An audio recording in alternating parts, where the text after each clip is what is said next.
Alan Bay, welcome.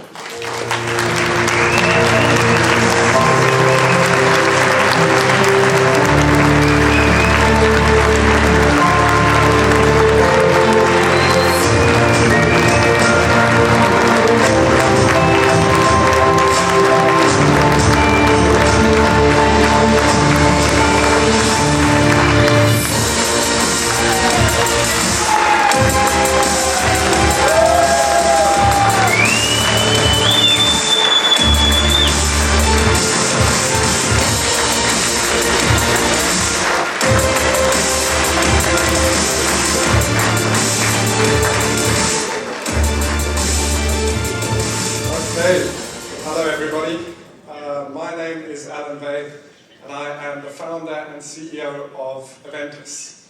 So before I get going, I'd just like to take the opportunity to really congratulate Bish and the team for what they've achieved here so far. I mean, I met Bish back in 2019, which is where all of this, or at least some of the crypto side of this kicked off. I had been introduced to him through my CTO at the time, who said, I've got this very energetic personality of a friend who's coming in. I really think you should take the chance to sort of have a chat with him and see what you guys can do together. So Bishing and I got together and he came with an idea of how to do a Bitcoin-backed reward sort of currency. And we spoke and I understood better and better how the industry sort of looks. I had the crypto knowledge back then, I'd done this a couple of times before, and together we really started working on the initial version of what we had all kinds of names it's evolved through, but VOW and V currency was ultimately the model that came out of that. So who would have thought in sitting in that little room in our offices that there'd be so many people interested in this today. I look forward to seeing where we are in 3 years' time. So anyway,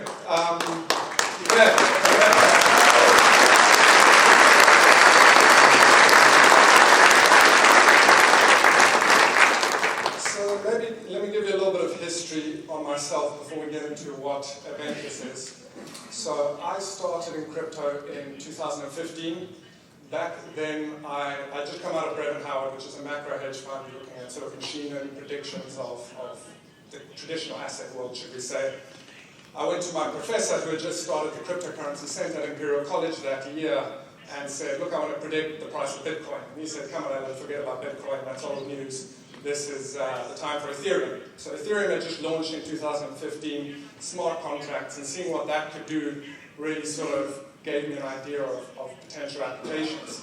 So 2016, we moved on, so that was Imperial College, I did my master's in artificial intelligence, full rights distribution on the blockchain.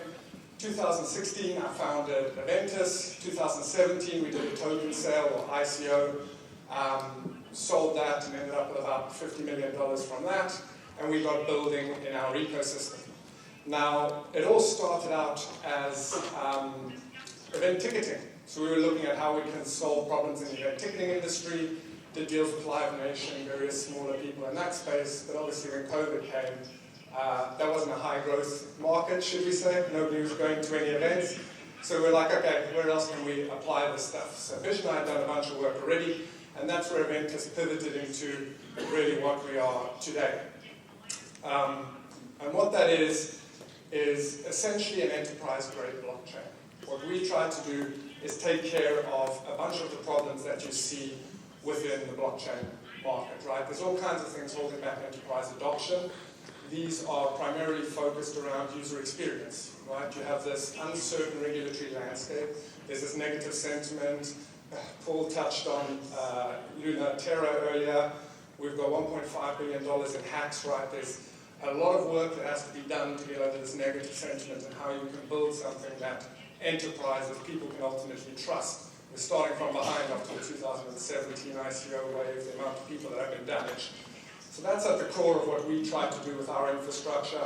The various other things around user experience, around how blockchains fundamentally work. Ethereum itself, until what's coming now, well, hopefully the next few days, is the Ethereum 2.0 launch. But back when we started this, you couldn't get the scale we needed, right? So we focused on scalability as a big focus, interoperability and sustainability, really sort of solving some of the key issues playing in the blockchain space. So I've touched on many of these points already. I think one of the key bits that I haven't mentioned is interoperability. When you look today, I see a lot of what we had, well, I wasn't really around in the commercial world for this, but I studied it as part of my computer science degree when we saw the rollout of the internet. So you saw siloed pockets of values, right? Intranets emerging, and then people came together and connected all of these up. And that's what ultimately became the internet, the connecting of the siloed value. And that exact same problem we have in blockchains today. We've got great stuff. Well, Bitcoin was the first mover, that's the first generation. We've got second generation products like Ethereum and the Solanas and these kind of guys, all who have their own interesting niches. The thing that's really important now is how do we connect up all of this value? Because the consumer doesn't care, right? At the end of the day, when you Google something, you don't care what database they use, you want your results quickly. And that's the same thing with blockchain, that's kind of being solved, and that's a key part of the Aventus vision. And then the final point I'll hop on just briefly is sort of what we're calling bedroom developing infrastructure. You have these companies with billion-dollar market caps, enterprise-level market caps, which get hacked, which fall over, because people don't follow basic procedures, they don't have the governance, they don't have the compliance in place. So this is very important to address from the base up. I just want to echo how Aventus, through the whole VAL stack, these guys speak about it, how key it is to make sure you have your correct jurisdictional setup. These guys are based over in Jersey, same as us. You've got the sort of white label jurisdictions, you've got your proper legal reviews, all of that taken care of to make sure that you really do this the right way around. Now, quick bit more on Aventus, but I want to skip over this so we can get to the stuff we're all here for, VAL. Enterprise grade, I mentioned, interoperable. The only other thing that's really important here is sustainable. As of the last couple of weeks, Aventus is efficiently carbon neutral, so that means all of the infrastructure that VAL runs on has zero impact to the sort of wider sustainability.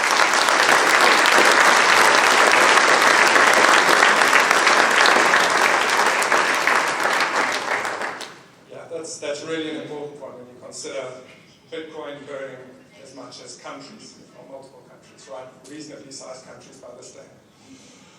So, Aventus in terms of traction, why is this all solid, right? We've been in production since February last year. We've done over 22 million transactions in production. We've got over 2 million active wallets. We have use cases spanning across video games. Many a time I've run the same kind of model we ran with Bish and the guys, right? Where we come in, we understand an industry, we build the token, we do some kind of licensing deal around that and help roll that out. So that's what I did in video games. We've got about 700,000 gamers on that. That product's launching nicely. Event ticketing I spoke to. Loyalty, the only one worth talking about there as well. Blockchain as a service, this is more of an enterprise market that's kind of blossoming, specifically in the public sector. IBM and guys have done a lot in the private sector. That's basically efficient databases. Aviation, looking at cargo supply chain tracking, and fungible token, non-fungible tokens. Here there is some really exciting stuff, and I know there's stuff coming in the future in the VAL ecosystem there too. But let's get to, I've spoken on putting security first, let's get to the VAL part of this. So, I think I mentioned the place where Aventus is used in this ecosystem, right, is for the scalability side of the ecosystem. We help deploy this token, which is Ethereum based. That's where a lot of the interesting stuff you guys, I understand, will be active in. The merchant side of stuff is where we can really help as Aventus, providing that scalability layer, right? Making things move around efficiently, ensuring there's really that enterprise offering for any of the businesses there. The rollout of this, I mean, I think today Bish and I still have conversations at time. How can we tweak this? Where else can we think of cool ways of dealing with the parameters? The model initially was heavily inspired by Make or Die. So if any of you have seen in the crypto crash and any of that, Maker really has a solid model, and a lot of VAL is based on that. And then some of you might not be, or many of you might not be familiar with Gnosis, which is where the sort of burn and issue based on burn mechanics come from. But these are two very big products, came out of consensus, one of the biggest sort of coins there are in the space on Make or Die, which is what a lot of this is based on. So that was the influence, and from there, seeing how Bish and the team have kind of taken this, applied this model, found 100 new ways on how to really make the most out of it and drive that liquidity in the ecosystem has really been amazing. So yeah, I'm not going to bore you with too much more of the detail of how we got there. let me just finish up mine with, we're all here because we vow to change the ecosystem.